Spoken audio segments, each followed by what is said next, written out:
Welcome. My name is Laura Pernell-Fowler. I serve as Museum Advancement Administrator for SUVCW Museum Learning Center. I'm involved in all aspects of advancing our mission here at the museum, and that includes grant writing and other work that will help to bring about programs like this, the Missouri Humanities Lecture Series. We want to extend our thanks to Missouri Humanities Council and our co-sponsor, St. Genevieve Community Library, Library Director Sean Long, as well as all of our lecturers, you the participants, museum board, staff, and volunteers, and everyone who had a hand in making this very special event possible. Today we're on day 5, the last day of a 5-day lecture series with our last lecture, Preserving Civil War Traditions by Gary Scheel. And I want to tell you a little bit about Gary. Gary has been interested in the history of our nation since childhood.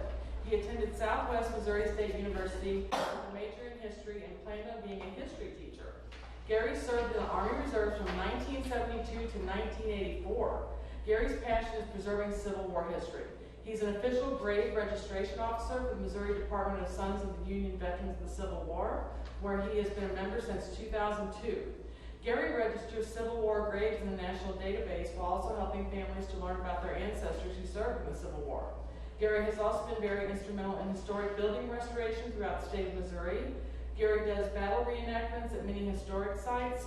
He has written 3 books on Civil War history: Rain, Mud, and Swamps, the history of the 31st Missouri Infantry Regiment, 66 miles and 39 hours, the history of the retreat from Fort Davidson in Pilot Knob to Leasburg, Missouri, and We Have Seen Hard Times, the history of the 47th Missouri Infantry Regiment. All of Gary's work and related activities serve to generate interest in veterans of the Civil War, as well as the preservation of this part of our nation's history. So, ladies and gentlemen, Gary Scheel. Thank you.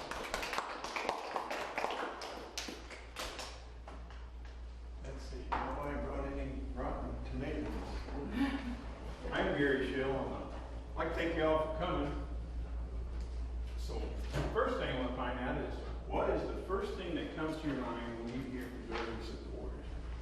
What's the first thing you think of? Artifacts. Artifacts? Okay. Anybody else want to tell me what they think? Battles.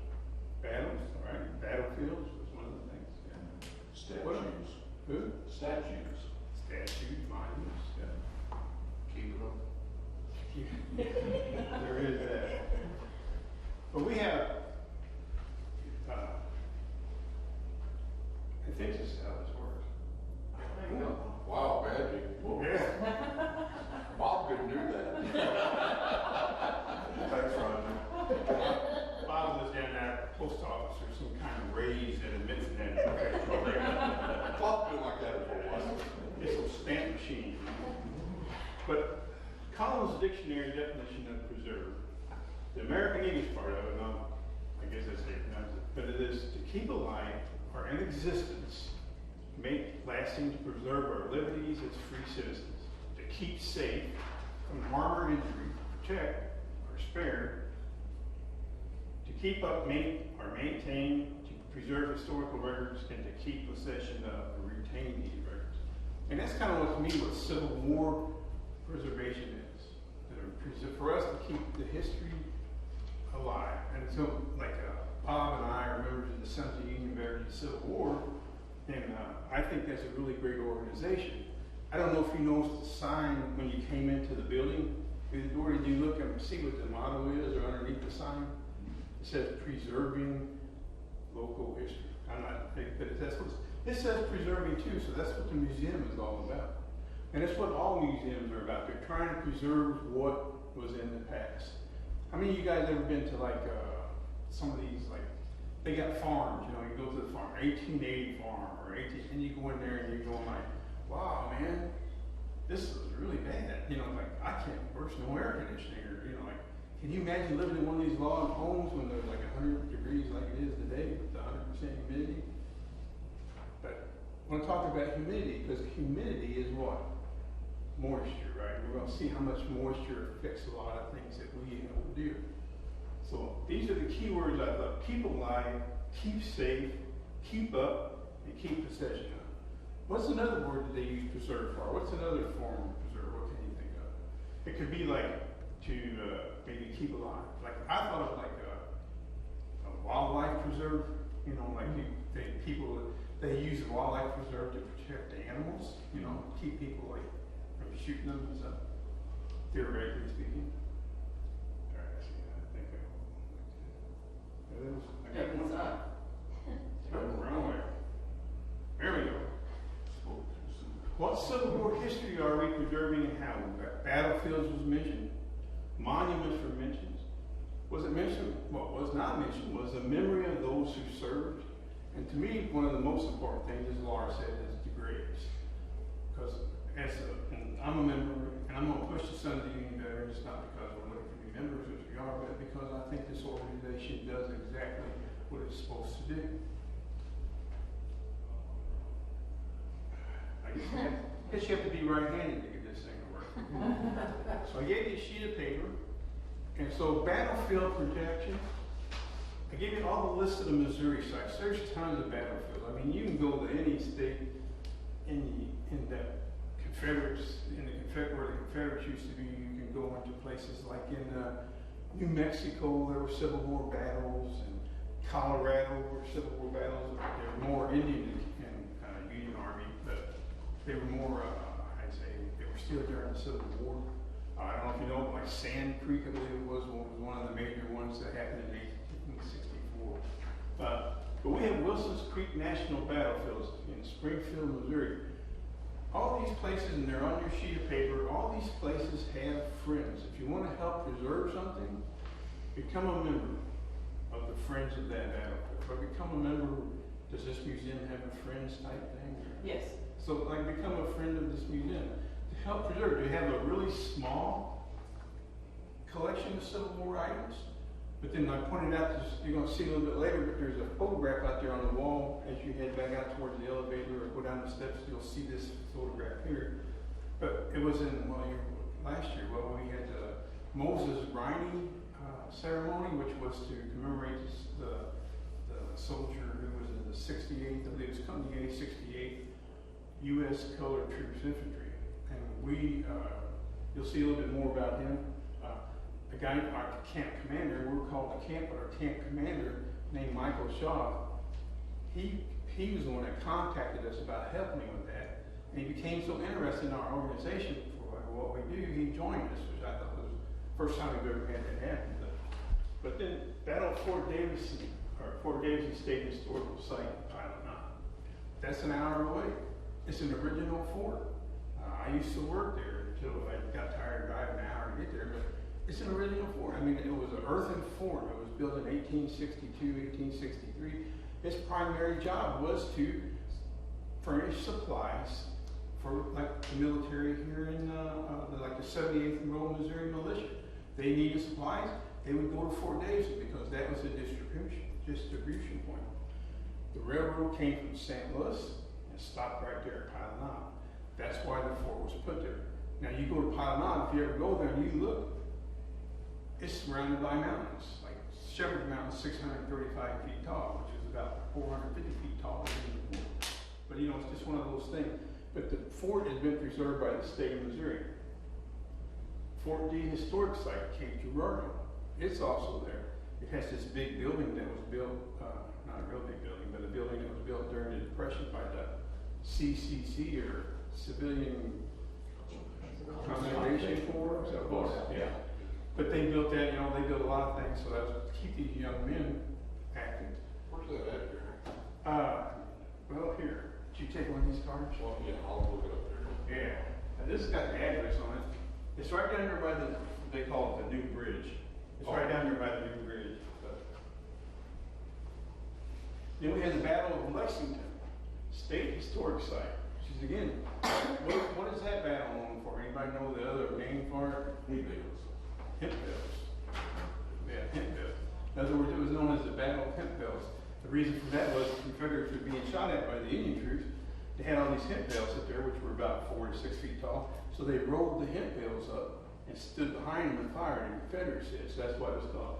But that battle site is preserved. The Battle of Athens State Historic Site in the Battle at Athens, in Athens, Missouri, which is way up north. Matter of fact, you have to go there to be getting there, you know? It's like right across the border from the Iowa.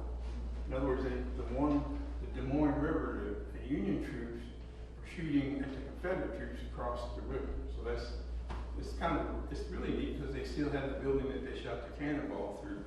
You can look through the hole and it's kind of interesting. I like old buildings, like old buildings. Battle of Westport in the Kansas City area. This was probably around 1864, the same time that General Sterling Price and his army attacked Fort Davidson.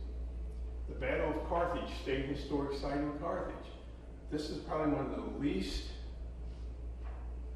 original battle sites there is. You know, you're like the town built up around it. They have a great museum. There's a couple books written about it. The Battle of Island Mound, state historic site in Bates County. That's one of the newest battlefields that we have. There was a regiment of colored troops that fought the Confederate guerrillas, and for some reason they beat them. They actually did what their officers told them to do. And Jefferson Barracks, St. Louis, Missouri. That's the St. Louis County Park, but it was Jefferson Barracks was instrumental during the Civil War. All these are related to the Civil War, and that's really my love or my history, or what I really enjoy is the Civil War. I moved down here and got involved with some kind of French colonial stuff, but anyway, the Civil War is my first love. So, but if you ever want to know anything about any of these sites, that's on that sheet of paper I gave you. I got their website on there, or the friends of that on there. If you just want to go there and find out exactly what they do, and they'll help you understand. The friends of these places, like, they raise funds. Like, they'll raise funds. Some of it's from the membership dues, but a lot of times they do all kinds of stuff to raise funds. And what they're trying to do is they're trying to purchase extra land. They're trying to buy artifacts. They're trying to help the parks, these museums, or to stay in business. How many battles were fought in Missouri? How many battles? I'm not real sure. I know we are the third largest as far as that. There was like 29 battles. But then there was skirmishes and, you know, like Bloody Bill Anderson came to Danville and shot up a couple people, and then that was considered one of the skirmishes. You know, it was just a skirmish. A skirmish is basically, a battle is like where two major forces fight each other. But we have so many guerrilla actions in the state of Missouri that's classified as an incident. But Missouri were number three. We're behind Virginia, Tennessee, and then Missouri were number 3. That's a good question, I'm thinking. But we are number 3 as far as battles, skirmishes. And I had one guy tell me one time, well, only one guy got killed in this one time. I'm going, yeah, but that was a definite bad day for him. It's like, it didn't matter how many people got killed in that fight. He got killed. But you know, like, and then like Mexico, Missouri, one of the most, I think is one of the saddest ones is like they pulled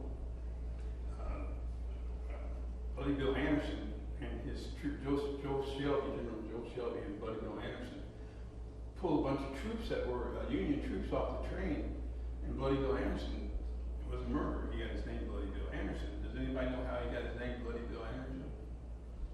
Well, he was actually, his sister was on order number 11 that was put out by General Thomas Ewing at the time, who was General Sherman's brother-in-law. But he was a lawyer from Kansas, but he issued this order called Order Number 11, said that 5 counties around Kansas City, everybody that was pro-Southern had to leave. So they went in and started arresting all these women. When they arrested these women, they put them in a hotel, and so a bunch of these women got on a hotel and stood on the balconies, were yelling, you know, nice things to soldiers, I guess, whatever women would yell at soldiers that they hate.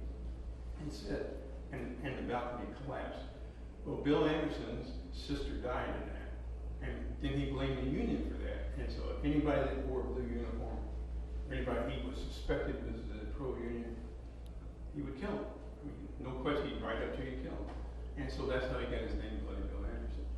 But when they took these guys off this train in Mexico, Missouri, executed them. There was about 13 or 14 of them. And then they went on, and then so the 39th Cavalry, or Infantry, Mounted Infantry, decided to chase them. They chased them, and then they ran into General Shelby. And anyway, there was like 130 or 140 of these 39th Missouri Infantry mounted that were killed because they were brand new. They had never been in a fight.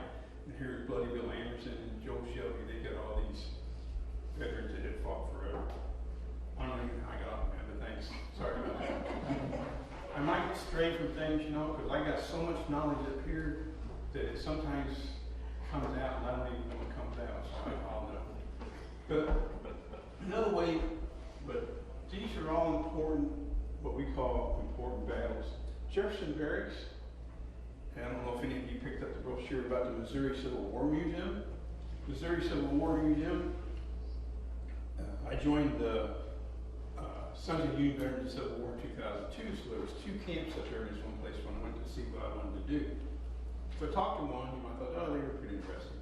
I talked to another one, and I said, oh, they're pretty interesting. So I didn't know anybody, you know. So I talked to this one guy. This guy came up to me and he said, we are going to make a museum. We have a 1905 building at Jefferson Barracks, and we are going to fix it up, and we're going to make a museum.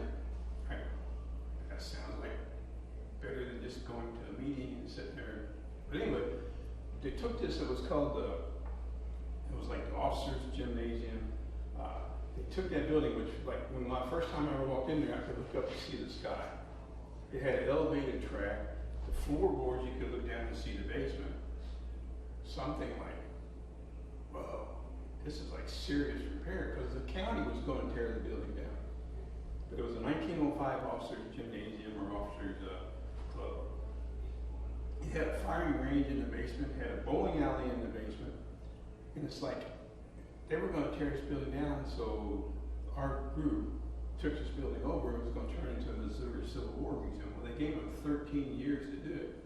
We paid $99 a year for rent or whatever, you know, so, and they spent millions of dollars on it. I mean, if you ever get a chance to go up there, go see it. I mean, it's just amazing. It really is. They have artifacts in there that you would not believe, but it's run by a really good organization. But the reason I said all that is because that was my first experience of actually getting inside of something to help, like going from square one to repair it, to make it what it is today. I wasn't involved in it when we moved down here as much as I wanted to be, but this building, if you ever get a chance, go see it. Jefferson Barracks also became a post, or became a post in 1826, 1827. Most of the major Civil War generals, like General Lee, General Sherman, General Grant, most of these generals at one time were stationed there. And so it's kind of amazing to get into that kind of place and to think about all the history that is there. So, you missed the best part, man. I'm sorry. The best part? Yeah, you missed the best part. Yeah, no, I'm just kidding. But later on, I do have some brochures up here. If you want some, just come on up here. All right, so I'm going to use this right-handed thing again. I don't know if I skipped one or not. Nope. Next thing I'd like to talk about is monuments. Monuments were a major function of Civil War veterans. They wanted to commemorate, or they wanted to preserve the memory that they had at these battles. Missouri Monument is the only monument that I know of at Leasburg that represents both the Union and the Confederate. I think another one was built in 2002, but it was Kentucky. That one don't count. That one built. This one was built in 1917. But this, you know, like we have Union regiments and Confederate regiments that fought at the Battle of Vicksburg, or the Siege of Vicksburg. So, and then that guy that just got real mouthy interrupted me. He was actually there in 2017. We had the 100th anniversary the National Park System, we got interested, the Sons of the Union Veterans from Missouri got interested in going down there and maybe helping fund preserve this monument, because it was starting to show some age, you know, it's 100 years old. But they said, okay, then later we were contacted and they said, don't worry about it. The federal government is gonna pay for all the repairs. Like the repairs cost, like, I forgot how much that was, it 120,000, something like that. But they did a really good job. But this is one of my favorite monuments of all time because it has both sides. I mean, it has the Confederates, because Missouri furnished troops from both sides. I mean, I'm Union, I had 4 ancestors in the Civil War. You know, they always wanted the winner, you know what I'm saying? So I told the Confederate sympathizer at that time, he didn't find it very amusing, but so if you get there, there was the 6th Missouri Confederate, I'm going to go off to another thing. There's a 6th Missouri Infantry on the Confederate side. There was a 6th Missouri Union Regiment. So there was 2 brothers. You know, you hear anything about brother against brother? There was 2 brothers. One was in the 6th Missouri Confederate, one was in the 6th Missouri Union. Well, at points during the battle, the 6th Missouri Confederate was used as a stopgap. In other words, if there was a big battle someplace, they would send that regiment or that brigade they were in to go plug the hole. So they faced each other a couple times. And so at night, they would meet in between the lines and sit around and talk. You know, have you heard from mom and stuff like that. But you know, you would think, you know, because you hear places or you hear people say, yeah, after the war they didn't get along, you know, because they fought each other. It wasn't always true. But Vicksburg was a siege and it lasted 45 days. It ended on July 4th, 1863. John C. Hamilton, who was the Major General in the Confederate Army, he decided to surrender on July 4th, 1863, thinking he would get better terms. Now, John Hamilton was not very well thought of because, number one, he was from Pennsylvania. So they thought, well, he surrendered because he was from the north. That's what they thought. But he surrendered because his men couldn't fight anymore. I mean, they were just literally, I mean, they could fight, but they were literally decimated. Disease. But the only thing, the great thing about John Pemberton was he was one of the co-founders of Coca-Cola products. And Coca-Cola, as we all know, was made to help ease the pain. It had cocaine in it to help ease the pain of all these amputees. Like in Mississippi after the war, they had over, I forgot, it was like 40% of their adult men had amputations from the Civil War.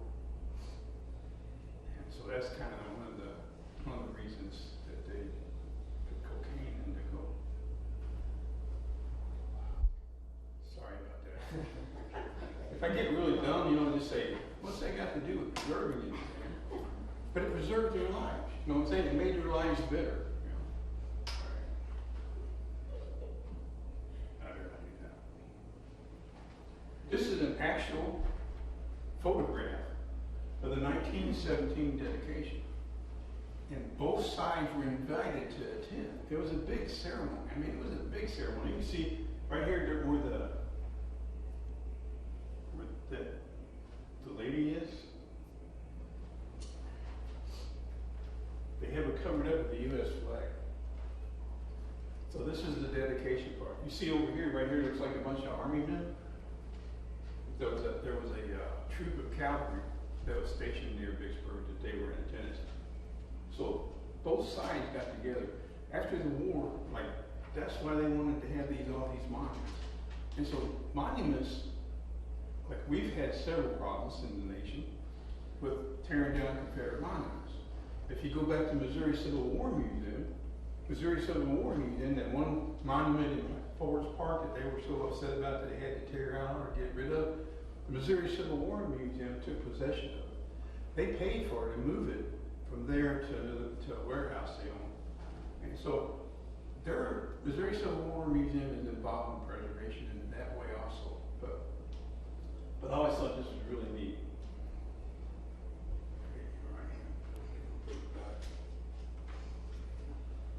Monuments to the Civil War soldiers. In Perryville, on the courthouse,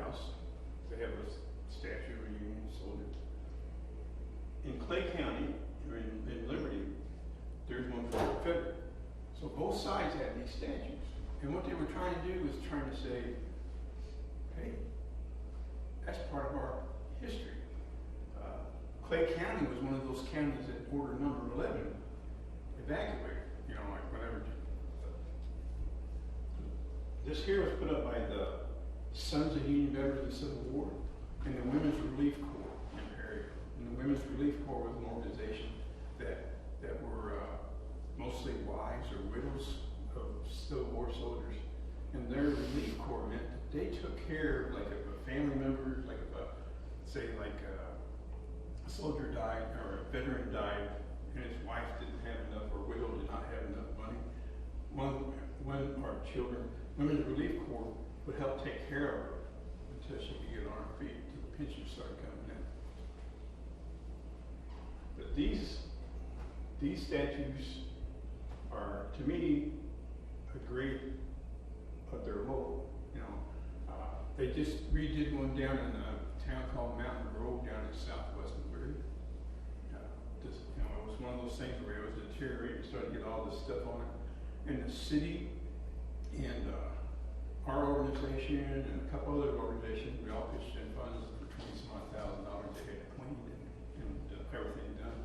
But so there's that going on. You never hear anything about that in the news. It's for some people that don't care. You know, they go, "Well, I just tear it down. They're useless." But to people like me or other people, that this reminds you what happened in our history. You know, to me, it's a reminder. It preserves the memory of what the men who served in our counties or in our state, what they had to endure. I mean, we have no idea. You know, we have no idea what they had to endure on both sides. That end is supposed to be there. I don't know why it's there. This is the cannons. That's another monument. It's a former monument. And the cannons, these are called 24-pound Para cannons, and they're located at Fort Davidson. If you look right here, this is Fort Davidson. All right. Oops, sorry. Here is Shepherd's Mountain. And Shepherd's Mountain still goes up the way up here. Oh, man, I don't know. I have to make sure it's touchy. I did that to make Bob feel better. But these cannons belong to the street, but they were the type of cannon that were at Fort Davidson. They even had some 32-pounders, and they weigh more than 24 pounds. The cannons weigh around 1,800 pounds apiece, but the cannonball they fired weighed 24 pounds. And so that was kind of you know, this is after the Civil War. They had all these cannons, and they didn't want to do them, so they started shipping them to all the national, you know, parks and stuff like that. So that's how Fort Davidson ended up with them. But if you ever get a chance to go over there, you should go over there, because the history, you know, they have a reenactment every 4 years. You know, yeah, every 3. Anyway, it's going to be every 3 years. So in 2014, which is next year, they're going to have the reenactment again. It is every 3 years. Last time they had it in what had it been, 20? What was that? Anyway, so when they had it in 2014, when they had the 150th anniversary of the battle, you couldn't even drive there. I mean, there was people sitting in the cars 3 or 4 miles from the fort, just sitting waiting to get in. And so that was so reenactments have slowed down a lot since the 150th anniversaries are all over. But reenactments is another way of preserving the history. Does anybody have any questions about Fort Davidson? I mean, if you ever go there, there's in the middle of the night they blew up the powder magazines so it wouldn't fall into Confederate hands. The hole is still there. I mean, it's just that always amazes me. You know, that's the kind of stuff I like. But again, this was during General Sterling Price's raid in 1864. This is a 12-pound Napoleon cannon at Wilson's Creek National Battlefield. The 12-pound Napoleon cannon fired around a 12-pound cannonball. They call it Napoleon cannon because it was a smoothbore. A smoothbore was a cannon where it could shoot, but it didn't go that far, like around 1,200 to 2,000 yards is about the maximum. And, you know, it depends on the weight of the ball. The heavier the ball, the less farther it went. cannons fired things like around, like a 24 pounder fired a ball that had little BBs in it, like little BBs, but soft pieces of lead. And when it exploded, the pieces of metal came out, the little BBs come out. It was amazing, you know, that they had that. Well, thank you very much. Well, it was amazing that they had that kind of stuff that back then. Like, because I was in tanks, right, and we had the beehive round, which was basically the same thing. Shoot it out, it explodes, all these little BBs went out. You know, wasn't no good against another tank, but it was really good against infantry soldiers. But it was the same thing. They also fired a solid shot. Now, a solid shot is what it was. It was a solid 24-pound ball or a 12-pound ball. And whenever it hit the ground, it was used basically against fortifications or whatever. But sometimes they would fire them in troops. At Wilson's Creek, there's a recording, or it's in records, that a guy saw this cannonball coming at him, and he stuck his foot out there to stop it because it was rolling real slow, and it took his foot off. So just the momentum from that is just amazing. And so, anyway, that has nothing to do with preservation, but I think it's neat information. But that's what these cannons are for. This here is to commemorate or preserve the regiment that, or the battery that fired this cannon. So when you go to these forts, or these national historic sites or battlefields, you're going to see cannons, because cannons was an integral part of civilian war. It was, just the cannons inflicted more casualties than anything else during the war. So here we go. Sons of Union Veterans of the Civil War. Look at our motto. Preserving the history and legacy of the heroes who fought to save the Union during the Civil War. That's our motto. That's why I'm part of the organization. This badge here, I was a past department commander in Missouri. I'm a member of MALS, which is Military Order of the Loyal Legion of the United States. You had to have an officer who, I had an officer, I'm trying to preserve his memory. Some people ain't too happy about it. Well, he was called, what was his name? Anyway, Captain Souders. He was called Cap Souders. He was a member of the 35th Enrolled Missouri Militia. 34th Enrolled Missouri Militia. And he would ride out, him and his men go out in the middle of the night and steal horses and stuff like that. It didn't affect him too much later on because he became a judge at the county. But anyway, I had another ancestor, and his name was Thomas Lemons. He set up at night to keep Cap Souders from stealing his livestock. And I have a distant cousin who lives in Colorado. She sent me a picture of the rocker that he sat in every night holding the reins in his hand. And the bottom of the rocker is flat for him walking back and forth. That's the family tradition. And I only said that because if you have family tradition, that's part of preservation of the Civil War. I mean, when I was working at Fort Davidson, the guy, Walt Bush, who was the head guy there, I don't remember his title, but somebody would come in and say, well, my ancestor fought here. He goes, well, he's not on our list. He goes, yeah, the family tradition said. He goes, I don't care about your family tradition, I want facts. So I listened to that 3 or 4 times. I said, well, it may only be 5 to 10% true, but there's probably some truth to it. So that's what our thing is, preserve the history, no matter how you do it. Like if you had an answer, like this book here, I wrote this book here, she mentioned, it's called We Have Hard Times. We Have Seen Hard Times.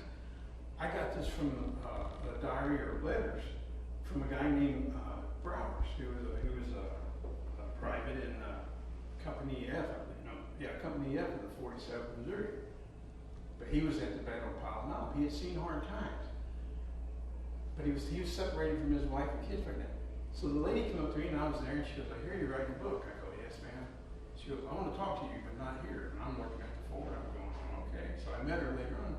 And I said, why would you not want to talk there? She goes, well, I don't like that guy's in charge. I go, no, I understand that. But anyway, she gave me copies of this Brower's letters to his wife. I said, well, can I use these in the book? She goes, yeah. So they're in the book. But the thing that gets me is like, what's going to happen to them? I mean, like, what's going to happen to them, like, when they die? Like, you know, like, I worked at this place, and this guy came up to me and said, I have an ancestor who was on General Grant's staff. And I'm thinking, like, well, I know him. I hear that so much. And so yeah, I said, what's his name? So he told me his name. So I went and checked it out. I go, yeah, he's on the staff. He goes, yeah. I go, you don't happen to have any of his stuff, do you? He goes, no. He said he never married, and his two sisters never married. So when he died, they were Germans. So when he died, they took everything that he had, uniforms, everything he had from the Civil War and burned it. And I'm going like, ugh. So there's that part that people really don't think about what to do with stuff. You know, like if you have things that you don't want, like I talk to my children, I took my son down the basement and I go, oh, this is going to be yours. He goes, I don't think so. So I mentioned to him about a month ago. He goes, no, Dad, get rid of it. I went up. I asked my two daughters, and they just looked at me like a calf looking at an open gate. Where do I go to get out of here? But anyway, I got all this stuff, so what am I going to do with it? You know, Mary would probably take it out and burn it. No, she wouldn't. That's my wife's name, Mary. She knows I pay money for most of that stuff, so she's not going to burn it. She's going to try and get some of it. But we have to decide what we're going to do with our stuff. I mean, I have, because I have some paper stuff, you know, like people will go through and they'll look at, I don't know, who cares? Like I have an original discharge for a guy named Womack that was from San Diego County that served in Company K, 47, Missouri. I have that, you know, and my kids are going to go, you know, but so I have to decide what I'm going to do with it. You know, I'm thinking about maybe giving it to Linda Mueller. I don't know when I die or something like that. I'll just put it with you. She said she's going to burn mine. That's what we sound too promising, did it? That's the way we can preserve stuff. Is think ahead. Think about what we're going to do. You know, the ideal situation is you pass it down to your family. But if you're in my case,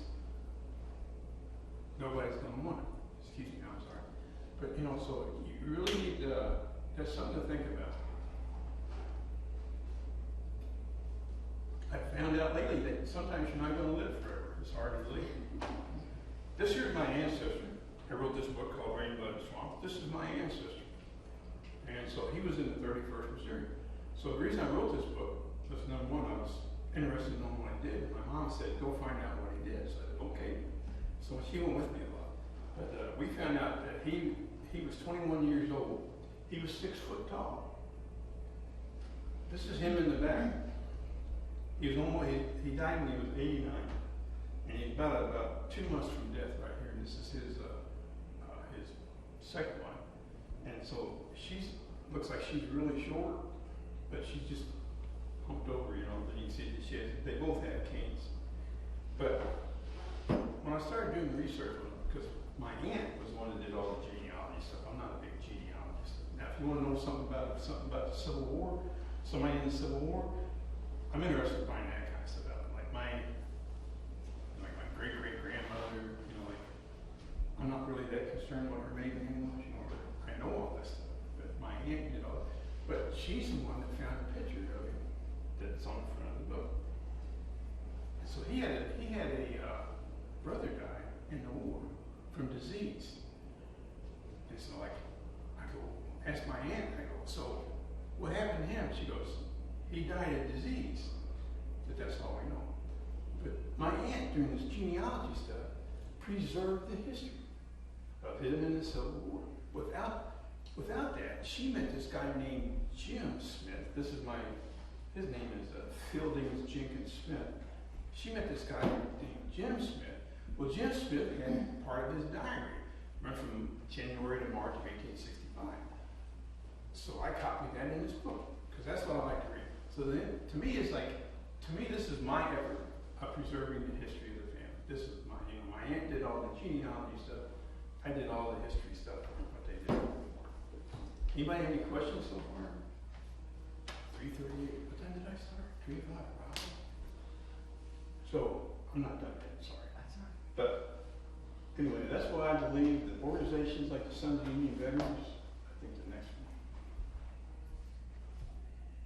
one. Oh, this is Decoration Day. This is the Grand Army of the Republic.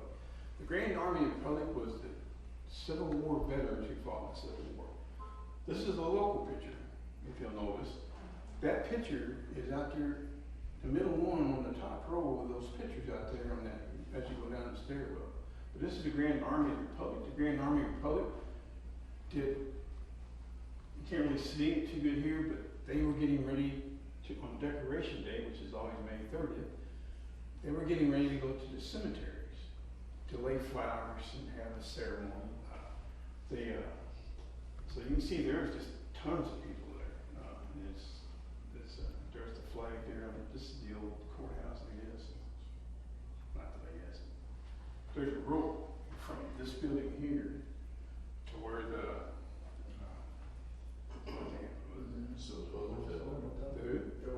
the old brick, sorry. I got too many other thoughts running through my head. So the people in the front look like they're children. There's children. If you look over here, there's like African Americans. It's like it was a town thing, you know. A lot of these children were either children or grandchildren of these guys that were in the Grand Army Republic. It was a big family get together, you know. Like today, we have a ceremony and Bob shows up and I show up and Linda shows up to take pictures and you know we advertise it. Nobody else shows up, but this is what now it has become what we know as Memorial Day.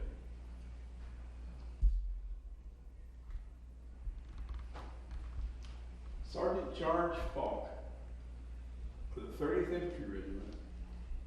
He was a native of St. Genevieve. He was killed in one of there was classified two battles in the siege of Vicksburg. He was killed in one of them. And he's buried at the National Cemetery. We are very fortunate because there are, I'm going to get the figures wrong, but I believe there's around 19,000 graves inside the cemetery. Nearly 17,000 of them are unknown. So we are very fortunate. I believe my ancestor's brother is one of the unknown, because what would happen is like my ancestor's brother got sick, and when he got sick, he was on a riverboat, and he died on the riverboat on the way to the hospital in St. Louis on his way from Vicksburg. And so they just pulled over to the side of the river and buried him and notarized it, you know, because it was too far from anywhere. So that's what they did. So after the war, the U.S. government paid this guy $15 for every person that he could bring in and bury him. And so he would put him in a coffin, go out and dig it. He would check all these things out. He would put them in a coffin, write on chalk their name, where he found them, if they could have their name. But you know, as things happen, they start throwing coffins on top of coffins. Guess what happened to the chalk? That's why there's so many unknown. You know, like we say, unknown but unto God, right? But that's another way of preservation, because they could have just left him on the bank of the Mississippi, or a lot of these guys.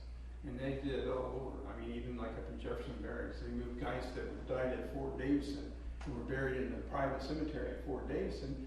In 1867, when they started that stuff, they moved their bodies up to Jefferson Barracks, because it was the closest national cemetery. I'm sorry.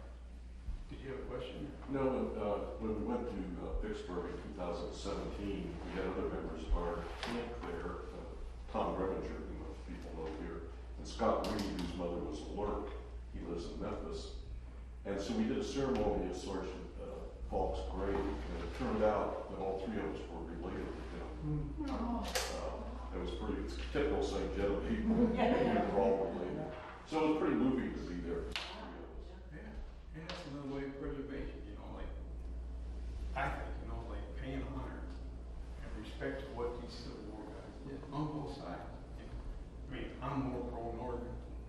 I got in trouble one day on Facebook, but you know, that guy told me when I first met him, I'm a jerk. I go, no problem. I don't take things personally unless you hit me.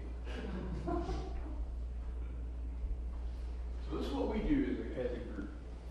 We have replaced, is it 4 now? We've put 4 Civil War veterans, Union, who lie in unmarked graves. And I mean, I'm talking Valley Cemetery, Crest Lawn. We just did one not too long ago in Lithium. A guy named James Bryce Young.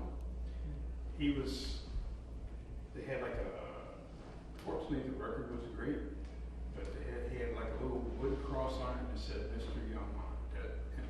And the sad, not the sad thing, but they built a outhouse right next to his grave. So, but I thought it was kind of amusing that he's, I always been like, he's laying there going, why are you putting this here? I mean, I'm way past that, you know what I mean?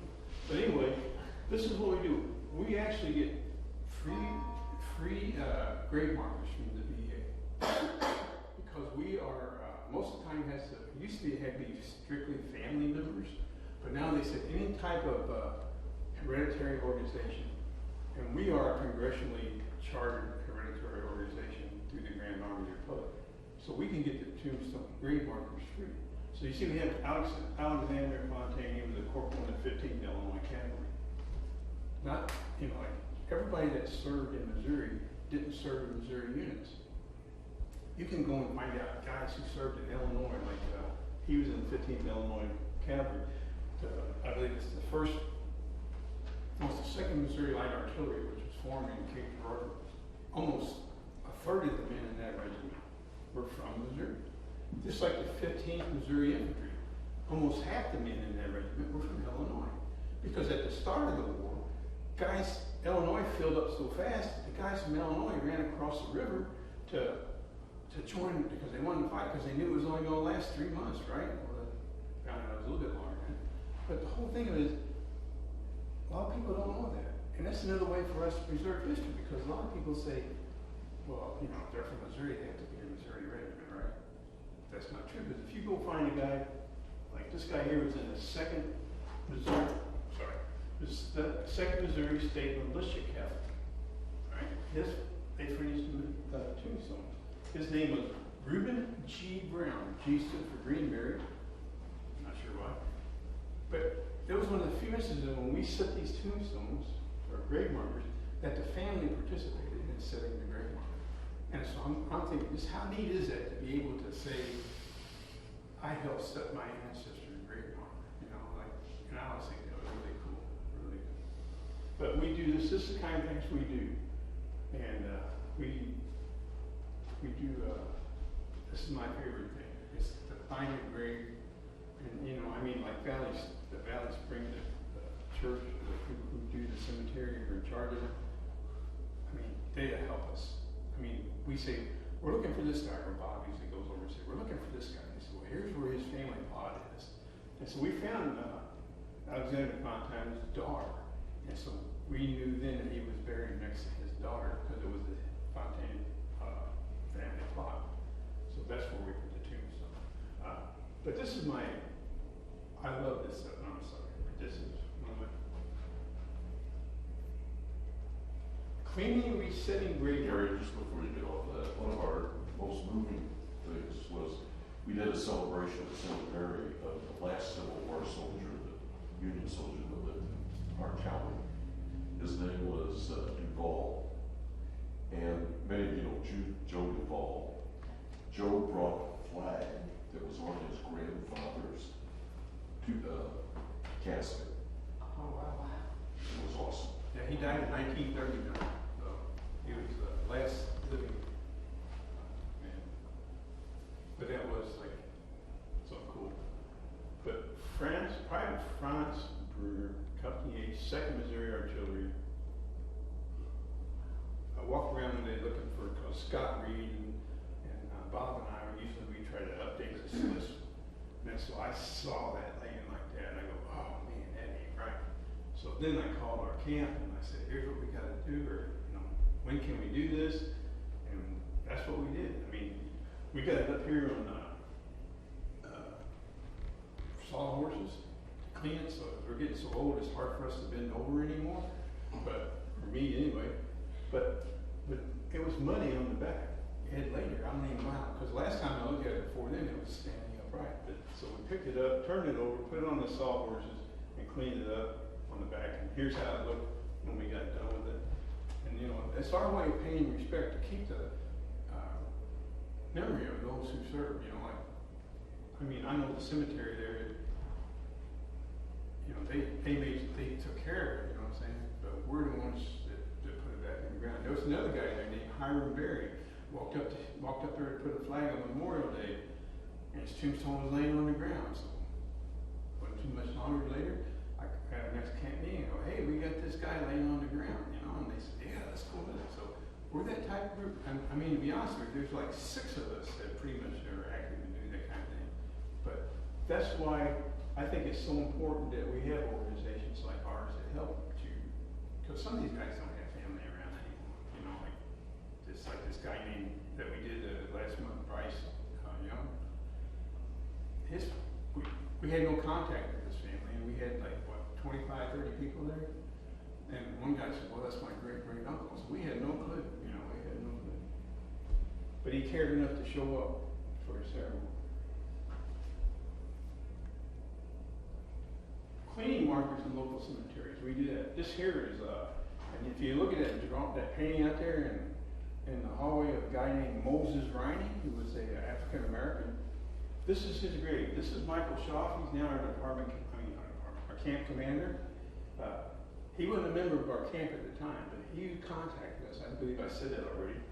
But he said, "What can I do?" He wanted to get a VA marker. I said, "You can't get a VA marker because he already has a tombstone, so we just can't do it." So he bought this little black granite thing. We put the information. He put the information. I furnished him the information. And he had the information put on there, so we put it on the back of the tombstone. But the thing I wanted to point out was, this is all that junk on it. And you know, it's hard to get off. It's not that hard really, but this is what it looked like we got done. The black you can't get rid of, but we got rid of all that junk, mildew, and whatever all that stuff is. So that's what we do. I mean, like I said, you know, like, and then here's we had one day our camp decided we were going to clean up St. Philip's and James Parish Cemetery in River All Lost. We saw, let's go work out there. One of our members, Paul, I was going to say Peter Falk. Paul Kiss, he's been out there several times, him and his wife cleaning, so he asked us to go help. So we go, sure, we'll go help. And so we went out there and I believe we cleaned 10 tombstones that day. But the funny part was, Paul Kiss told these family, it was called Ed, I can't remember the guy's name. Ed Nager. I want to say the other name right. But anyway, there was 2 Nager, they were brothers. And so they come out there and they were helping us. And I said, well, how'd you get it? Because I started cleaning their ancestors' tombstone because they had that black stuff, it was black. And he goes, I said, hey, you guys get over and help me, you know? I said, maybe related to him. And so they came over later and they started helping me. He goes, no, this is my great-great-grandfather. We had no idea he was in the Civil War. Kind of like he was in the 78th Missouri Militia. You know, there's so many men in the 78th Missouri Militia. It was like a whole regiment, and most of them are from San Diego County. They never considered themselves veterans of the Civil War. Or if they did, they just said, man, it ain't important enough to mention, you know. But, all right, let's see. Anybody have any questions about this? Here we used Dawn soap in water. There's this one guy in our camp that lives up in the San Luis area. He says, use wet it, forget it. It's approved by the National Park Service for cleaning tombstones. So I looked it up, and it is true. It's approved. But when we started cleaning these things, we just used water. Water will take out this stuff, you know, and you don't get that harm. It's not harmful. It's not really all that harmful, but you don't have that chemical aspect in it. But it cleans up good. I think it does a really good job. I forgot which way I was supposed to go. So another way we preserve Civil War histories, we have presentations at our camp meetings. These are free to the public. We advertise them. Come in there. There's no pressure to join unless your arm breaks, and then it might be. We had a guy named Bill Edelman giving a presentation about Fort D in Cape Girardeau. He was very informative. He had some great information. Was there 5 four forts, and the only one that is left is Fort D. You can go down there and see again, it was an earthen fort. It was up high up on the hill, and it overlooked the Mississippi River. That was his function. But he gave a really good presentation. I thought I was impressed. And then we have people like Tom Grimminger, who's a member of our camp. He had a display of give a presentation on handguns used during the Civil War and the differences. And he had one that operated the same way as the Henry rifle, which I thought like amazing, because I never had heard of it before. But this is another way that we try to preserve the Civil War history. And then we have the Lieutenant Colonel Felix J. St. James, camp number 326, $200 scholarship. And these are some of the persons that were awarded this scholarship. We started out with $50, and we were looking for a 500 word essay or whatever. So now we narrowed down that you have to be, we decided went to $200, that you have to be a descendant from a Civil War veteran. You have to be, preferably, you should have to be a graduate of San Diego High School, or graduated from San Diego High School, or Valley High School, or home school. And then I have, just a little small, not really too detailed, but we've had the last few years, we had 3 applications this year. We had 2 years before, and some years, a couple years, we didn't get anybody apply. But that's when it was down around $50. So, we thought $50 was a lot. But that's what we do. We're trying to, and what our hope in doing this is like this Katrina Ani, she talked to her grandmother about her ancestry. And she got really interested in the history of her grandfather. Her ancestors were fought in the Civil War through her grandmother. And her grandmother knew all about it.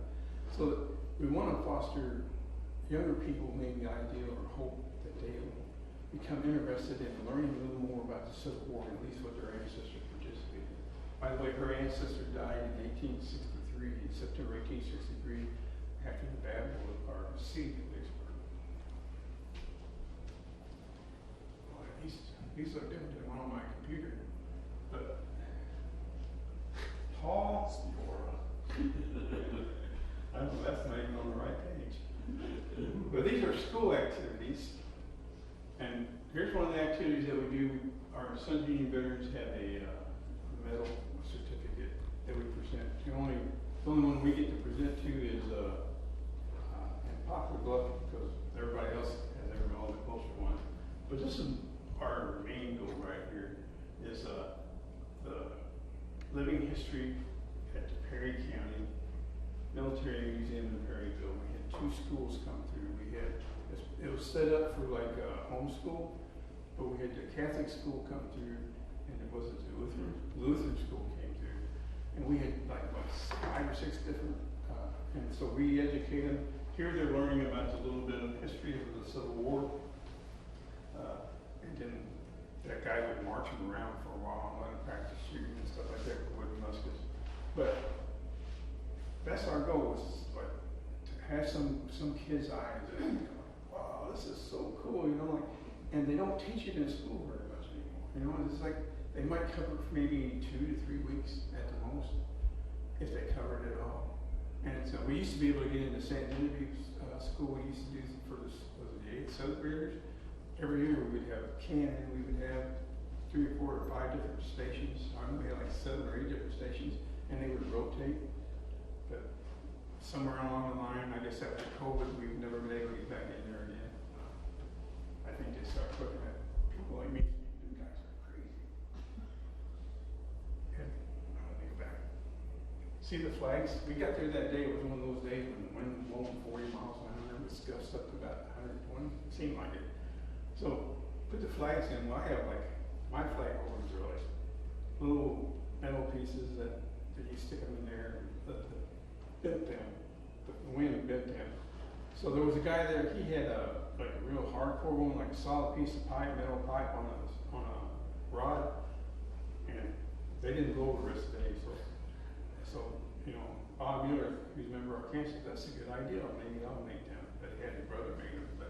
But now we had that, so we're good at up to around 75 to 80 mile an hour.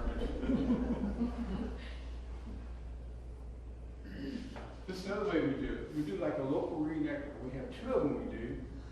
This year we're gonna be doing the courthouse square where we reenact in 1863, was it? Or 1864, whatever, yeah. No, I'll do that right now. That they give out this order that all the taverns in town can no longer serve these people from the 78th and Royal Missouri Militia who come in there and got drunk. In other words, they met like every other week in town to drill the 78th and Royal Missouri Militia did, in case they were needed. And from my understanding is, several decided it was more important to get a drink of alcohol or a beer than it was to drill. So finally the commander said, here's the rules. If the tavern owner gets found, and we run underneath martial law, if the tavern owner gets found serving soldiers, he shut it down. He said, you shut your tavern, but not just for one day. He was threatening to shut it down. Yeah. So, you know, he wasn't the most favorite person in the world. So in August 15, 1861, there was what we call a bank raid. It was when there was over $58,000 in the market bank. Is that right?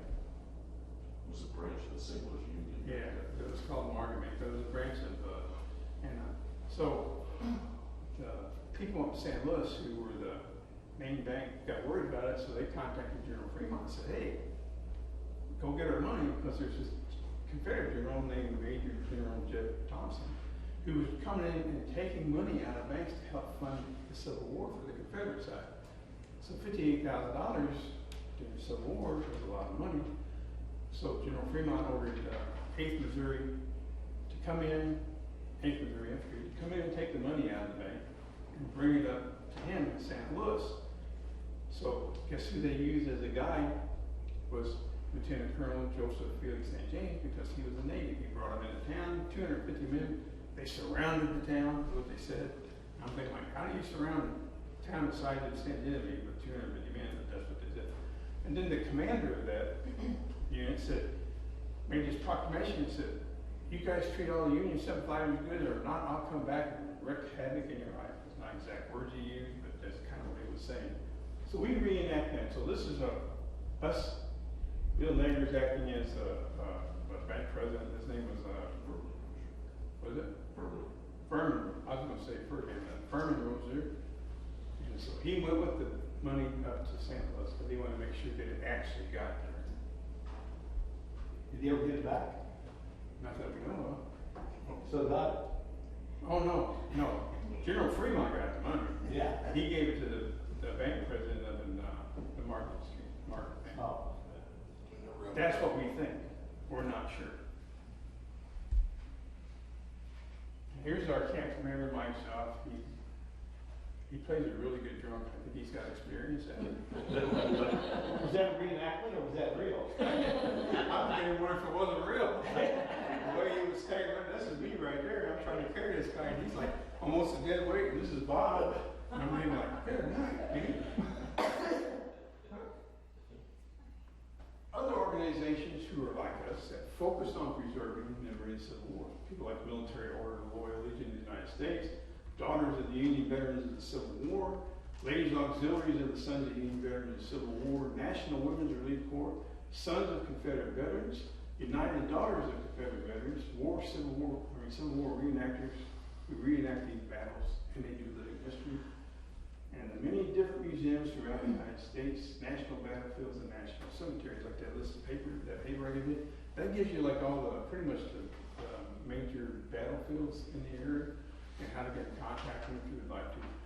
But the reenactors, I don't know if you guys know any reenactors, but these guys are like really, really dedicated. I mean, they will go from one weekend at one spot, go to work the next week, and then go the next weekend to something. And they travel to places like Perryville, Kentucky, or Chickamauga in Tennessee, or Georgia. Just they travel all over the nation, like Gettysburg, and they'll do this because this is what they love to do. They love to reenact.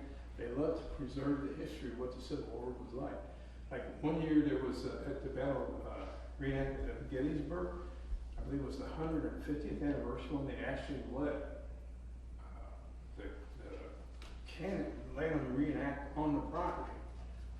during the battle, there was like, I believe it was 120 Confederate cannons that started firing at the troops across the plain between Cemetery Ridge and what's the other one? Anyway, my old life. Little Round Top. No, but anyway, Seminary Ridge and Cemetery Ridge is what it. So they were firing. So during this battle reenactment, 150th anniversary, they had 60 Confederate cannons. And I think it's on video, if you can go like on YouTube or something, where they just fired one right after another. I mean, it was just amazing, you know. And you think about smoke, you know, the smoke from these cannons. So they were actually trying to reenact that firing of those cannons, and that just blew my mind. National cemeteries, like Jefferson Barracks has a very small section. I mean it's not a section, but it's like there's around I think 13,000 Civil War veterans there, and around at least 7,000 are unknown. But most of the deaths occurred from the hospital. That was at Jefferson Barracks. Jefferson Barracks was a hospital complex during the Civil War. If you ever get to the National Battlefield and just think, wow, you know, like just all these guys. Preserving artifacts and papers. We have what's called the Western Historical Manuscript Collection at what used to be called the Universities of Missouri, but they're like Truman University. They were just at Rolla, St. Louis, Columbia, and Kansas City, and it got merged into the State Historical Society of Missouri, Oh, did it? which now has all the papers. It has all of them? Oh, cool. So this is what this is. As part of a long-term project to conserve its collection of Civil War battle flags, Missouri State Museum has conserved 45 of the collection's approximately 135 flags. Missouri's Civil War flags represent both Union and Confederate regiments. These battle flags differed from the national flags in both design and use. That's the Missouri State Museum, Right. which is a different one. It's a The different one, yeah. Historical Yeah. Museum was the Yeah. one that was in the state. But like these, you know, like if you have litters, you know, like this lady gave me, didn't let me use these litters, if she doesn't know what to do with them, take them there, give them to them. They'll preserve them. These flags cost anywhere from $25,000 to $40,000 each to preserve.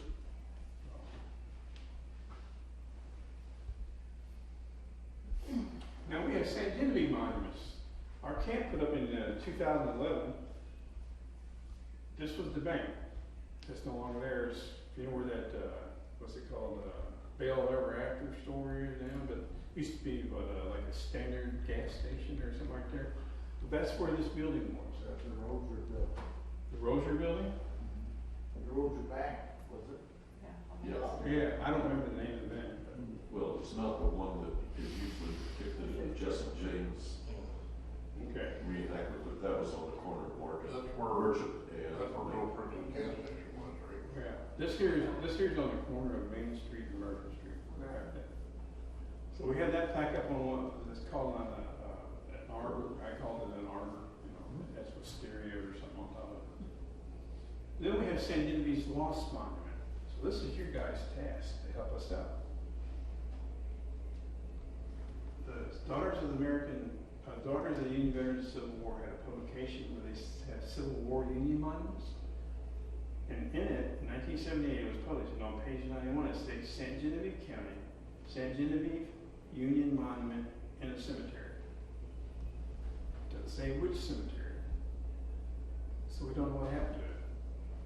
So we have a missing monument. We don't know how big it was. We don't have any dimensions, no measurements, what it said on it. Some people don't even believe it was there. I don't know. But, you know, that's what they put in their book. So if you know what happened to it, let us know. You know, we'll put it somewhere. Bob's backyard, I don't know. No, front yard would be better, It right? would have been in the old cemetery in town, wouldn't it? Because there Not was no. necessarily, because Yeah. the GAR, that cemetery was closed in 1881. And so a lot of the Civil War soldiers would have been buried in Valley Springs or Crestline or the Lutheran Cemetery. We know of only 6 Union veterans are buried in Memorial Cemetery. We only know of 6.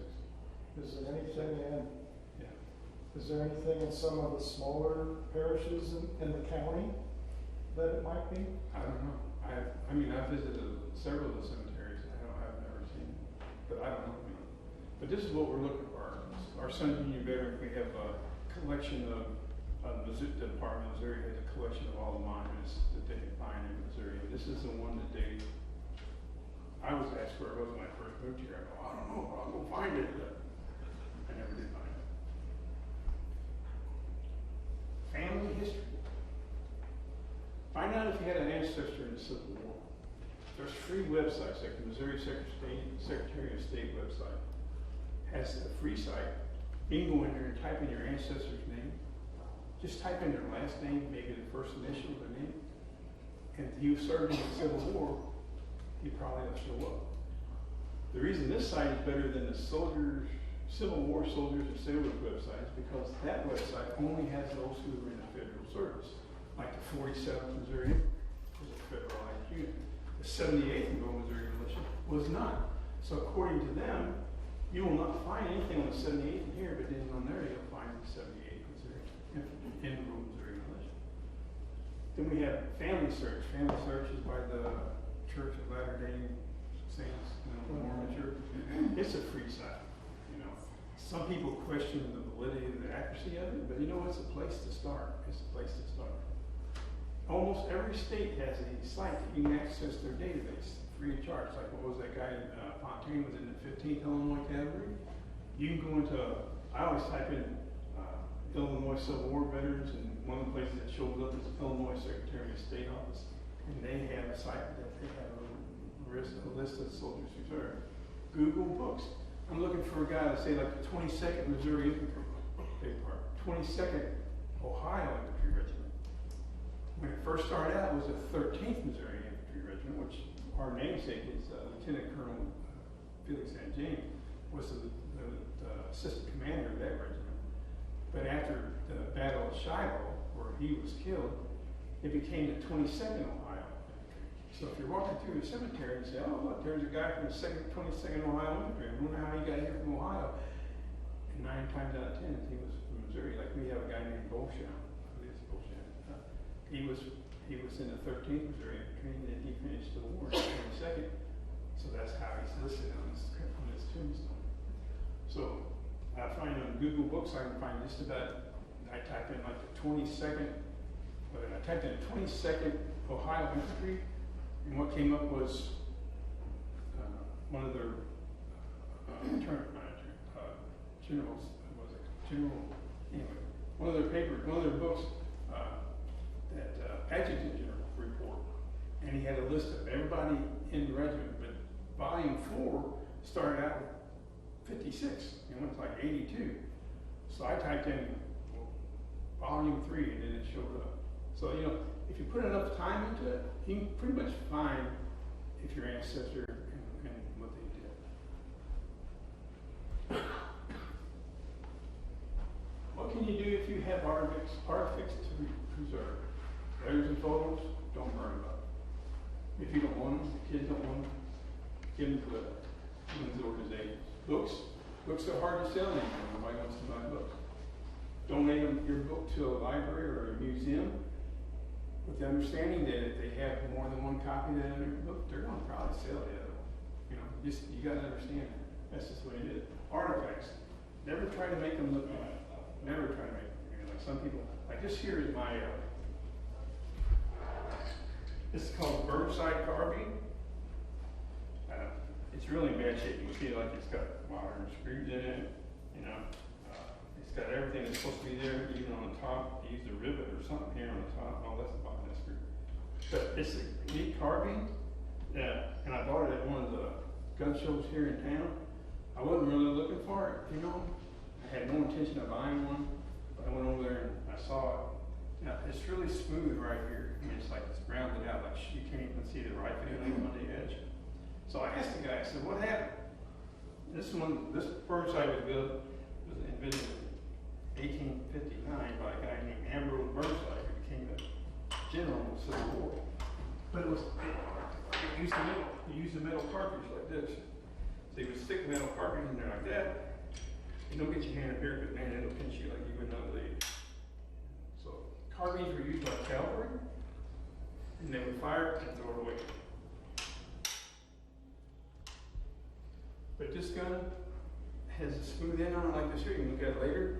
It's because somebody was using it to hold a hinge on the gate post. You know, that's set on top here, and this is sitting on the ground. The gate was sitting there, and that's what it was used for, you know. So they preserved it by not throwing it away, but so I'm a sucker for stuff like this.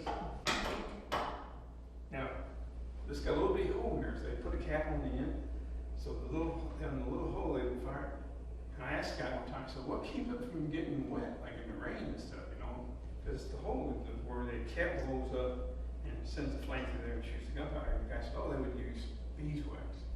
So they put beeswax over the end, which would still go through the.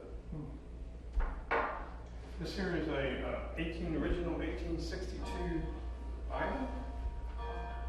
It's really in bad shape.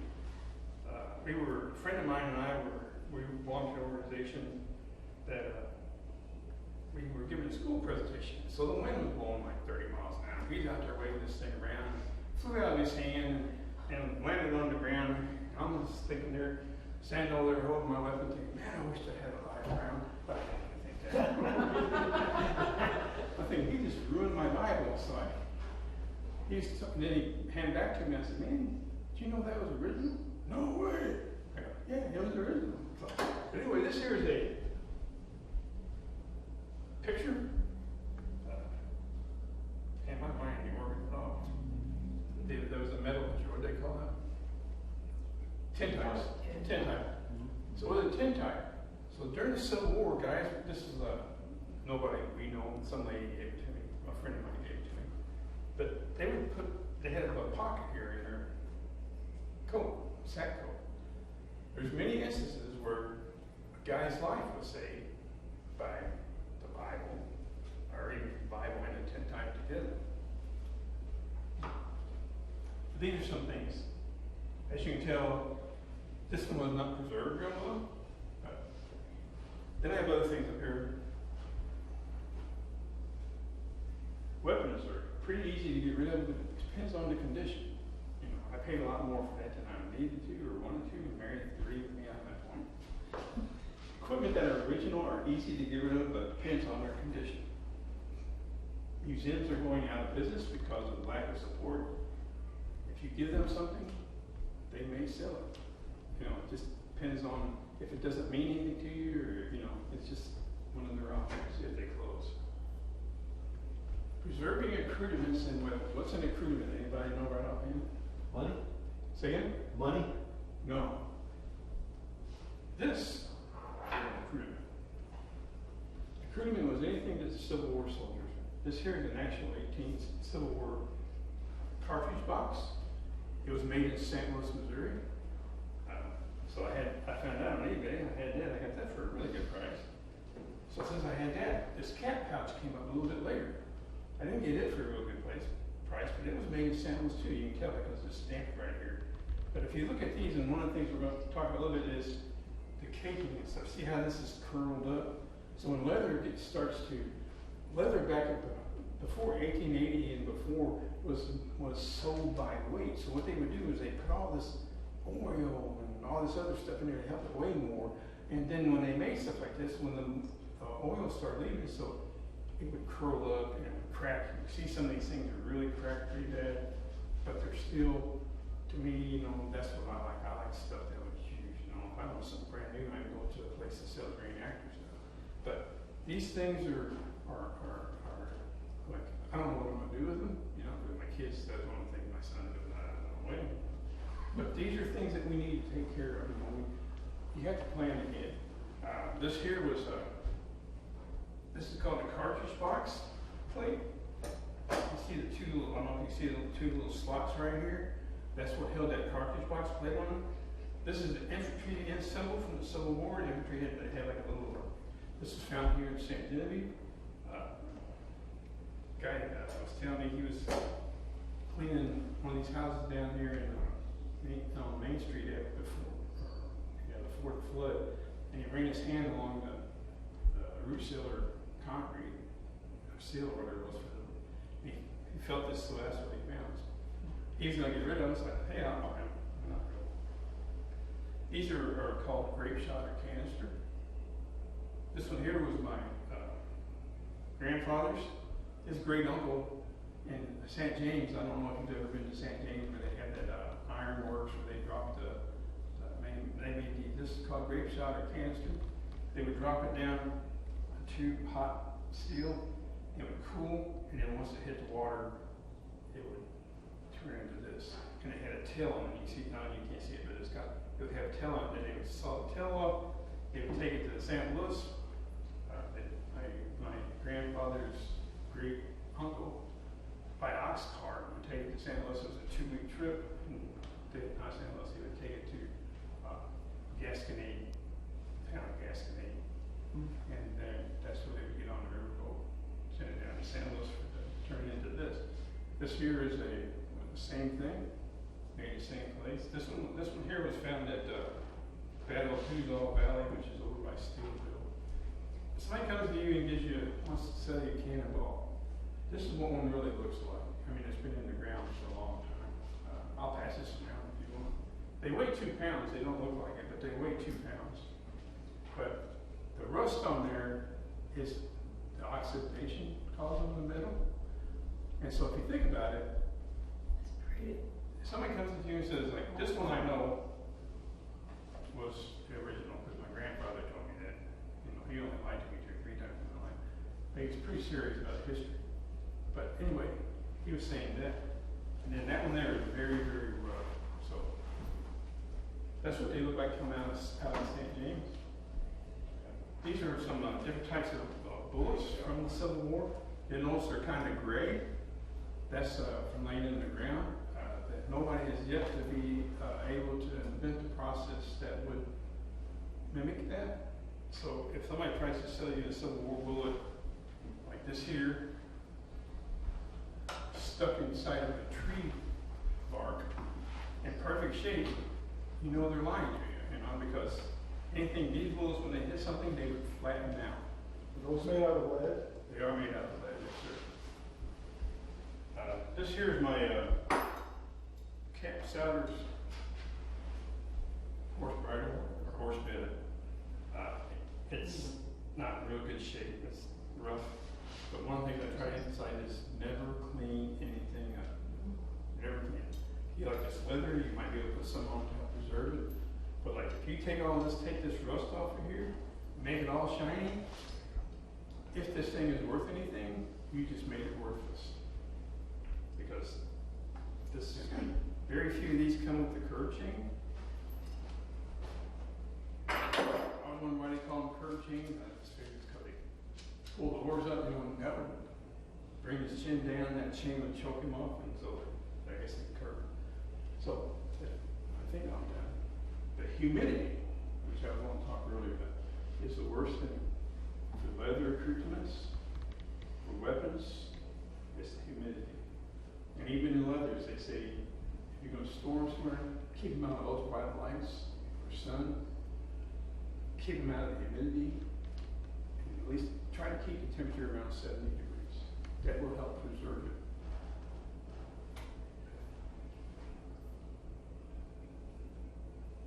I think it means I'm done. So does anybody have any questions whatsoever? We might mention our database. Oh, yeah. Yes, you did. We have we have a database, or I call it a list of Civil War soldiers. And we have over 1,000 names. They either were from St. Genevieve, were born in St. Genevieve, died in St. Genevieve, lived in St. Genevieve, and very seldom, but once in a while we have guys who served in St. Genevieve. But you'll be surprised that I'm surprised we have over 1,000 names. When we first started this system, I'm going, man, 300 would be good. And we find more every day. Like the other day, I got on that Secretary of State's website and found out, I scrolled down a little farther than I normally do, and I found this thing that says U.S. colored troops and where they enlisted. And so I started looking at that, and I started finding guys from St. Genevieve. And now I'm working on the Perry County guy. I had a guy come, well, they're working on slaves in Perry County, so I've got like around 45 right now, so. And the names of the persons who, these slaves, they so enlistees claimed as their owners. But listen, if you have any, if you want to know anything, I mean, you know, I think we're willing to share our money. How much did we charge? Last time it was 0, right? Yeah. But we're willing to share what we know. And if you have any question whatsoever, did my ancestor fight in Civil War? Contact us. We're on Facebook. It's called St. Genevieve SUVCW. And just ask us. There's 3 of us that I know: Scott, Reed, Bob, and I, and Margaret. And we'll be glad to answer you. And the thing you got to remember about when you look for your ancestor in the Civil War, you want to preserve their memory. One of the things you want to look for is number 1. What was your mom's name? What was your grandmother's name? What was your great-grandmother's name? What was your great-great-grandmother's name? That's the thing you get to. But don't just stop. If I went by my name, Scheel, S-C-H-E-E-L, nothing. All my information at once came from my grandmother. I mean, my mom's side of the family. But then I got to thinking, well, you know, my great-grandmother, she was from Missouri, so I typed in her maiden name, and I found one there. So I typed in my great-great-grandmother's maiden name, and then I found another one there. So you just don't limit it to what your name is. You know, think about your ancestors. Think about your heritage. Think about what you can do to preserve your heritage. And I always was amazed when we first moved to town. They had that during June 5th. They preserved 2 families. I'm going, that is so cool because they're doing all this work trying to get these family histories together. You know, like, to me that just blew my mind. Because most time when you go someplace and you say, hey, did your great-great-grandfather say more? I go, no, don't care. You know, here we have that. So, does anybody have any questions other than Bob? Yes. Yeah, the other day Skip was in here talking about heritage and everything.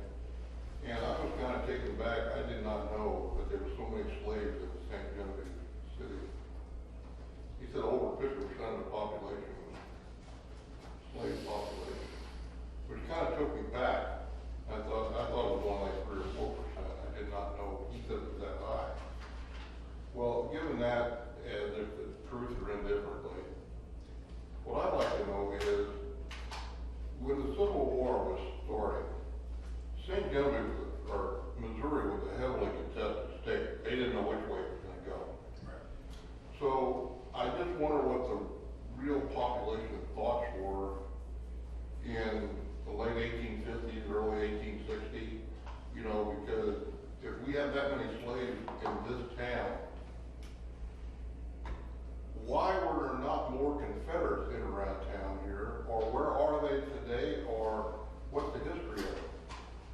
Everybody that was a slave owner does not mean that they were pro-Southern. Okay, I kind of think that. Because usually during the Civil War, when the Civil War first started, there was people that owned slaves that had There's a lot of people in the South that fought for the South that did not have land. Right, I know, that's true. But there was guys from the North who fought for the North, whose family had owned slaves. Like my ancestor had owned slaves. He fought for the North. So, you have to get out, can't think of what we know from current stuff. You have to think about what happened back then. What was life really like? Now, Missouri, like the Battle of Vicksburg Monument, there was over 40 Union different regiments that were on there from the Union Army from Missouri. I believe there was, 21 or something like that in the Confederate. But everybody that fought for the Confederacy, like you said, did not own slaves. Because a lot of them were fighting for what was called states' rights. In other words, you're the United States, you don't have the right to come in from Missouri and tell us what to do.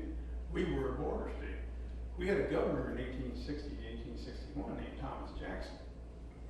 He was pro-Southern. Matter of fact, he sent representatives to Richmond to have Missouri declared one of the states of the Confederacy. He actually died in a fight. He became a very active participant in the war as the governor. He thought he was, you know. Then after he was killed, the government, the state seal was moved to Texas underneath a guy named Thomas Reynolds, who was in the governor. So we had an appointed governor by the United States government who was pro-gun. So you have all that stuff going on. Like you go into, what is it, in Wayne County, in this book here, there was a family. He got typhoid fever and was discharged from the Indian Army, made it home. He had to go out, sleep at night in the woods, him and his brother and his father, because there was pro-Southern guys in that county that came looking for him almost every night. His wife would give the high sign, like, okay, it's clear, you know. But that happened all over Missouri. But slavery is, to me, Well, you know, it was kind of hard because Missouri being a border state, right. you hear the one side like what you're talking about, the Union side, but you never hear anybody stand up giving lectures about the Confederate South.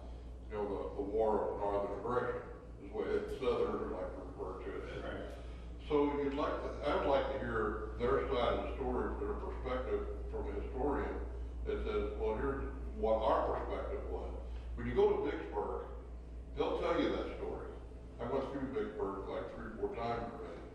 And matter of fact, you know, they'll ask you where you're from, and you know, you tell them from Missouri, and goes, oh, you're one of them. You know, like, what does that mean? You know, Yeah. because a lot of people in Vicksburg looked at Missouri as traitors. Right.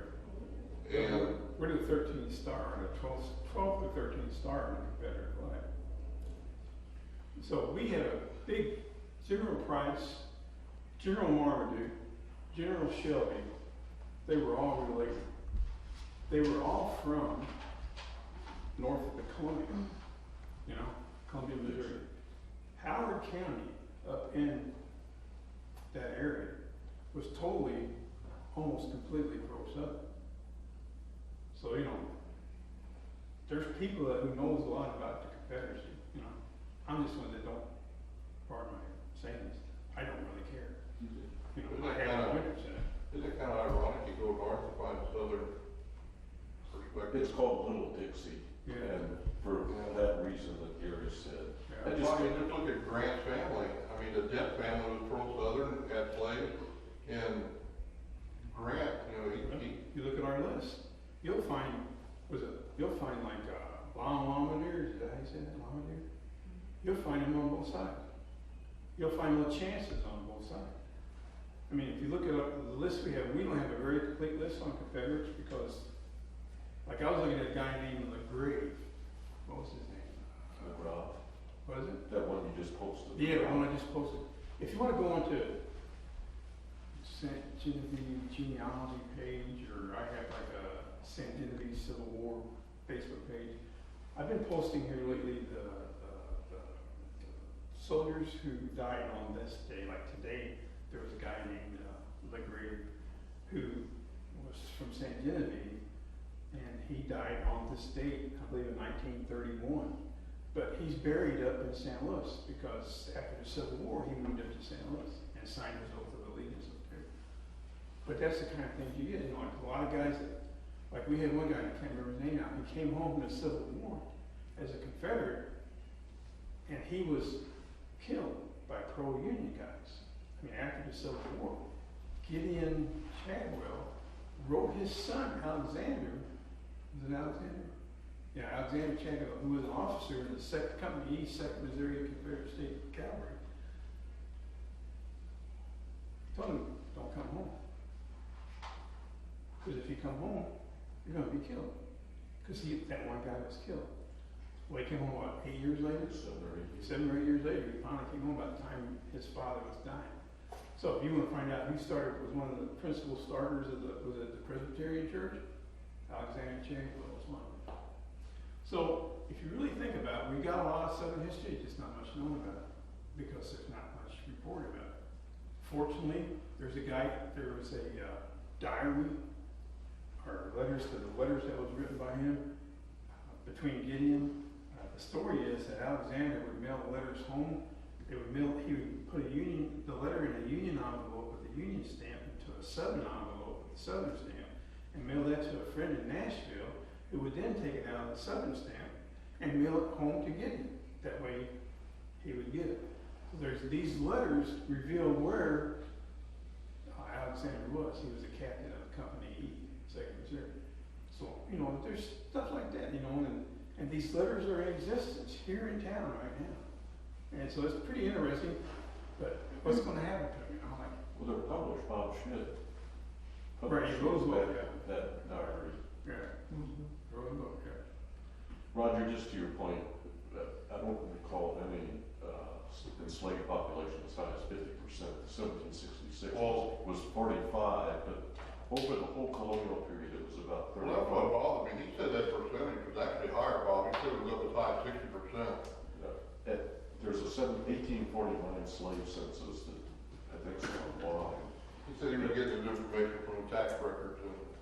I just never remember anything. Well, see, that's the kind of stuff that leads to confusion. You know, you gotta really be accurate on your facts before you start saying stuff like that.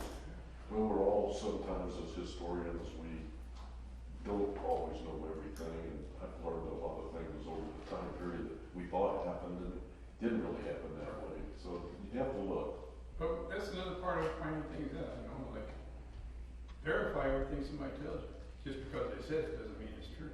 Like me, everything I said today, you know, how do you know I'm not standing here making it up? Where'd all the slaves go? Where all the slaves go? They become citizens. We have some that were descendants of slaves that, like this Moses Riney, a lot of his descendants live up in the Festus area. Some of his descendants, I believe, came in from California with it when we had that ceremony. So, you know, they're like descendants of us, you know. Like, I'm like 2.5 hours from where everything my parents lived, you know. So people just move around. Like you look at, excuse me, one of the things when I was writing this book about my ancestors, I always wondered what made a guy decide to get up and leave Missouri and go to California, you know? Why would you do that? So during the Civil War, this regiment marched 3,000 miles in less than 3 years. So they got, my theory is they're standing there looking like, oh shoot, California's only about 1,200, 1,500 miles away, and I get to ride in the wagons, you know. That's just my theory. I don't know what's the fact, but you know, most of the time, you know, these guys. One of the things I said, once these guys came home from the war, they had seen so much, they were no longer, a lot of them were no longer happy at home. So they decided to branch out and go somewhere else. And if you look at some of the records, if you go through and see some of the guys that are buried that we have on our list, some of them are buried in places like Oklahoma and Oregon. And, you know, they just spread out. The slaves were the same way. They got freedom. The government promised them a mule and 40 acres. And then they said, okay, now you're on your own. So what did they do? You know, a lot of them moved to bigger cities or moved away from home because maybe they didn't feel safe here. You know, we really know. But we know that some of them stayed in the area and a lot of them just moved away. But that's one of the things. Anybody else have any questions, ma'am? I just wanted to say, I don't know if anyone here has seen the Ken Burns documentary called The Civil War. I'm sure Gary would might have heard about that. That's my husband and I watched that one quite a bit. Yeah, that's a good one. It's really a great documentary. I mean, Yeah. Which one's that? it's Ken Burns, the famous documentary maker. He has one called The Civil War. It's very long, but it's just absolutely. It's kind of hard to watch sometimes what these men went through in the Civil War. But it's very educational and informative, and you really will learn a lot about the Civil War if you're interested. Where could you get it? I don't know. I have a subscription to PBS Documentaries. I think it's on. I think you can even get online and just type in Ken Burns Civil War, and you can start watching it online. But you can get. I know it's on DVD because my dad had a copy of it that I had. Oh, it's 6 hours long. Yeah, it's very long. It is. Yeah. It's like it's like 9 hours. But one of the things I want to talk about my ancestry again is that you always hear about the Confederates not having shoes, not getting enough food and stuff. They were marching through Georgia, right? And so they were in the 15th Army Corps, so they were marching through Georgia with, I found this diary by this assistant surgeon to this regiment. He was saying how the men didn't have shoes, how they were cutting the bottom of their pants off to hide the places that were more private because their uniforms were wearing out. And he goes, and so one night we were marching through the field, and we got lost. Our division, our half of the division got lost. So we were wandering around and finally figured out we was lost, so we headed back. And so on the way back, now they're in Georgia, in enemy territory, and on the way back, he said all of a sudden this tall guy in the middle of the regiment started making rooster noises. And so my ancestor was 6 foot tall. He was in Company F, would have been middle of the regiment, so I'll give him credit for that. But the Union troops suffered just as much, maybe not as much, but the Union troops suffered, just terrible. Because they were not used to the heat, like Vicksburg, they were not used to the heat. Many guys died of heat stroke, because they're suffering from heat stroke and never really recovered. But I always thought that was kind of funny when that assistant surgeon said that they were walking down. And then when they got back, they were 32nd Missouri Infantry. When they got back, there was this Major General who was in charge of the division named Peter J. Osterhaus out of Belleville, Illinois. And granted, the guy, his wife had just died about a month before that. But anyway, he was riding by and he was pretty poorly. That's what they called him. He was riding by the 32nd Missouri Infantry, and just the 31st and 32nd, a couple other regiments had been up all night and just got back in time for breakfast, and so they started yelling, pork belly, which was a term for bacon and salt pork. He thought they were talking about him. So he put them on as skirmishers out in front of the regiment that day, and then that night they were responsible for setting up the camp for him and his. So he made him suffer for calling him fat. I always thought that was kind of a weird sense of humor, I guess. Anybody else got any questions? Well, yes, sir. I got a question. Talk like my great grandfather was in the local militia. Mm-hmm. He was German, so they all spoke German at that time. Right. So would they have how would they communicate?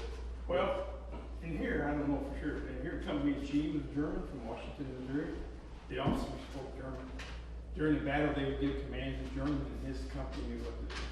So I'm assuming that the officers, some of the officers that was in that company would be German and would speak German. What about what he's actually done at this time in the Civil War? Since he was local, he didn't really fight in a battle or anything.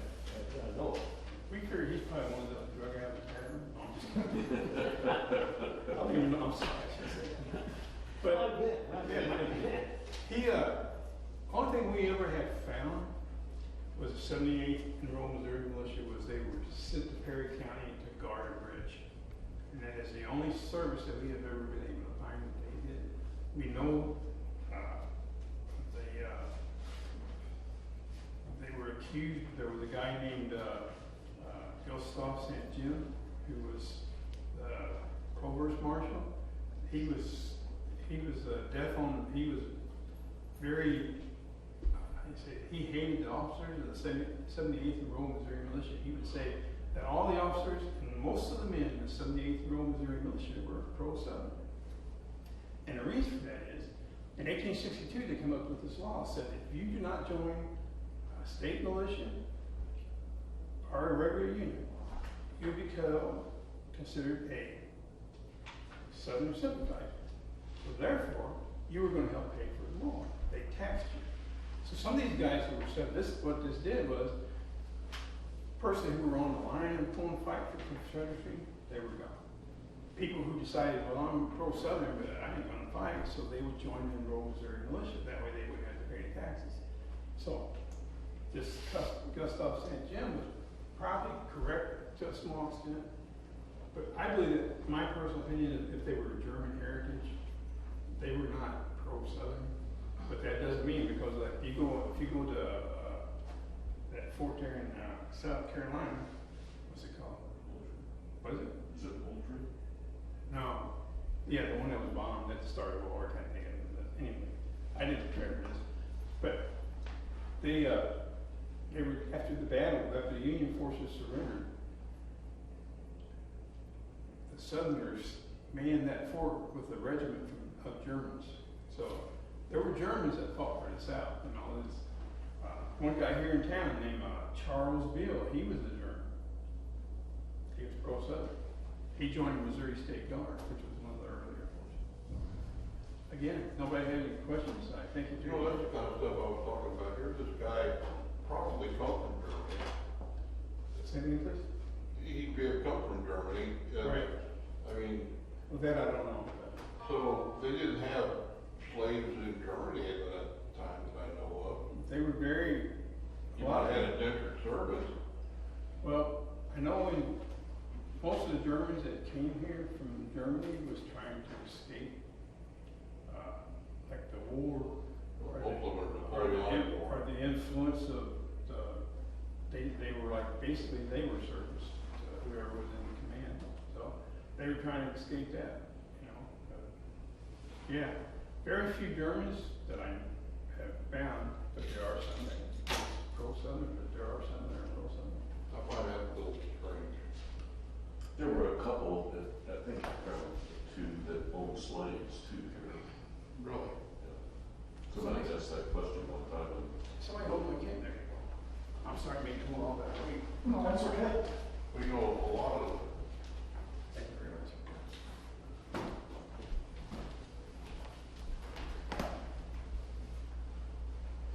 So I guess, Ms. Laura, I am finished unless somebody else has a question. Does anyone else have any questions? If you want to come up here and look at some of this stuff, ask me questions about some of this stuff. If I don't know, and I know Bob does. Well, this will conclude our Missouri Humanities Lecture Series. I want to thank you all for coming in.